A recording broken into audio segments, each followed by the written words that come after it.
അങ്ങനെ കുറേ നാളത്തെ ഒരു ആഗ്രഹമായിരുന്നു ടാറ്റു അടിക്കണം എന്നുള്ളത്. അപ്പോൾ കാത്തിരുന്ന് കാത്തിരുന്ന് ആ ആഗ്രഹം അങ്ങ് സാധിച്ചു. സാധിച്ചു എന്നല്ല, സാധിപ്പിച്ചു എന്ന് തന്നെ പറയും. ചേട്ടന് ഒട്ടും ഇഷ്ടമല്ല ഞാൻ ടാറ്റു അടിക്കുന്നത്. അങ്ങനെ ഗോവയ്ക്ക് പോയപ്പോൾ ആ ഒരു ആഗ്രഹം അങ്ങോട്ട് സാധിപ്പിച്ചു. പറഞ്ഞ് പറഞ്ഞ് നമ്മളങ്ങോട്ട് നേടിയെടുത്തു തന്നെ പറയാം.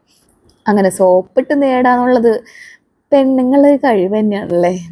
അങ്ങനെ ആ ഒരു കഴിവ് ഞാനും ഇവിടെ തെളിയിച്ചിരിക്കുകയാണ് ഗായ്സ്.